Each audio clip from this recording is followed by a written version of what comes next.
विराजमान आदरणीय सरपंच साहब, संपूर्ण नागर परिवार, इनके परम स्नेही मित्र, संबंधी जन और आगोचा गांव के सभी धर्म प्रेमी श्रद्धालु स्नेही जनों, बड़ा ही सौभाग्य का अवसर है। निश्चित रूप से मैं जब आज ब्यावर से प्रस्थान करके इधर आया तो मुझे इतना ही पता था कि प्रसादी है और वहां जाकर के सरपंच साहब के जन्मोत्सव में हमको ठाकुर जी का दर्शन करके प्रसादी पाना। और यहाँ आया तो इतने सारे संत महात्माओं के दर्शन हो गए, मेरा तो मन ही प्रसन्न हो गया। मैं वाह, आज आना ही सफल हो गया हमारा तो भाई। कहीं पर जाते कोई महात्माओं के आश्रम में, आप पुष्कर जाते गनाहेड़ा में तो पूज्य बापू के दर्शन होते, पूज्य घनश्याम दास जी महाराज के दर्शन होते, अलग अलग आश्रमों में पधारते तो एक एक संतों के दर्शन होते। लेकिन हमें तो ऐसा लगता है सरपंच साहब ने चुन चुन करके सब संतों को यहीं इकट्ठा कर दिया।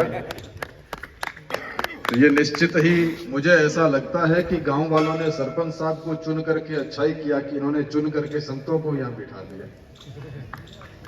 चुनाव में चुना जाता है भाई।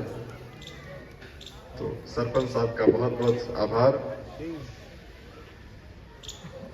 ब्रह्मलीन यज्ञदत्त जी नागर, जिनका मेरे से जब संपर्क हुआ था गुलाबपुरा चातुर्मास से थोड़ा पूर्व में, हमारे काबरा जी बैठे हैं, उनके वहां जब पूज्य बापू भागवत जी करने पधारे थे तो मुझे भी नानी बाईरो मायरो गवंडो अवसर मिलियो।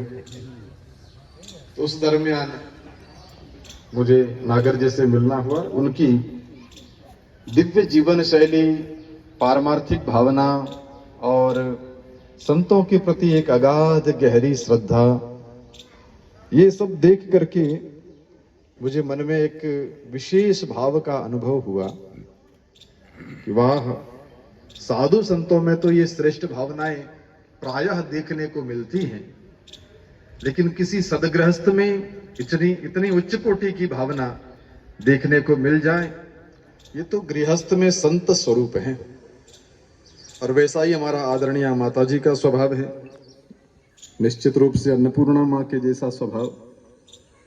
तो ऐसा परिवार जहाँ पीढ़ी दर पीढ़ी श्रेष्ठ जनों का निर्माण होता है, संस्कारों का निर्माण होता है, उस परिवार में अगर जितेंद्र जी जैसे समाज सेवी, ग्राम सेवी और सब लोगों के हितैषी आवे, इसमें कोई आश्चर्य की बात नहीं है।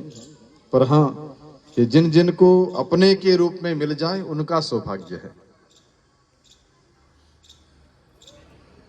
सुनते हैं कि प्राचीन काल में गांव के मुखिया आयु भी इनको लग जाए ताकि हमारा गांव विकास करे, हमारा समाज विकास करे, हमारे यहाँ के बच्चे विकास करे, क्योंकि ये सबको विकास का रास्ता दिखाते हैं, ये सबको शिक्षा का रास्ता दिखाते हैं, ये सबको संस्कारों का रास्ता दिखाते हैं। लेकिन कहीं कहीं इतना शोषण होता था कि लोग फिर ऐसी प्रार्थना करने लगते थे कि हे प्रभु, ये सा राजा हमको नहीं चाहिए।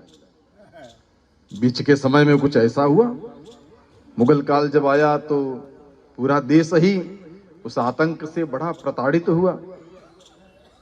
फिर उनके बाद अंग्रेज आ गए तो वहां भी बड़ा प्रताड़ना का अनुभव हुआ। लेकिन हमारी संस्कृति को गौरव दिलाने का जिनका कार्य हो, जो स्वयं मंदिरों के निर्माण करवाए, जो गांव की प्रत्येक गली का ध्यान रखते हुए कि कहाँ क्या जरूरत है, मेरे समाज के, मेरे गांव के किस व्यक्ति को क्या जरूरत है, उनकी जरूरतों का ख्याल करें, ऐसे गांव के राजा को तो लोग दीर्घायु होने की मंगल कामनाएं देते ही हैं। और मुझे ऐसा लगता है कि आज आप लोग सब सरपंच साहब के जन्मदिन पर इसलिए एकत्रित हुए हैं कि भगवान आपको इतनी दीर्घायु दे और ऐसी सेवा करने की शक्ति प्रदान करे कि सदा सदा के लिए सेवा करते रहें, संतों का दर्शन करवाते रहे, भगवान के दिव्य विग्रहों की प्रतिष्ठा होती रहे, गांव आध्यात्मिक विकास भी करे, भौतिक विकास भी करे। यो तो आगुचा का बड़ा नाम सुनते हैं लोग, दूर दूर तक आगुचा का नाम है। क्योंकि हिंदुस्तान जिंक होने के कारण से बड़ा नाम हुआ। लेकिन एक और विशेषता है, यहाँ केवल इस खदान से रत्न नहीं निकलते हैं, कभी कभी माताएं भी यहाँ दिव्य रत्नों को जन्म देती हैं। ये हम लोग देख रहे हैं। आप सब परम सौभाग्यशाली हैं। आदरणीय सरपंच साहब, उनके पूरे परिवार का, जैसे पूज्य बापू अभी बता रहे थे, रामकथा के दरमियान बापू ने वहां निवास किया। ऐसे ही हमको भी एक बार रामकथा के दौरान आप श्री के घर पर 9 दिन तक रहने का अवसर मिला।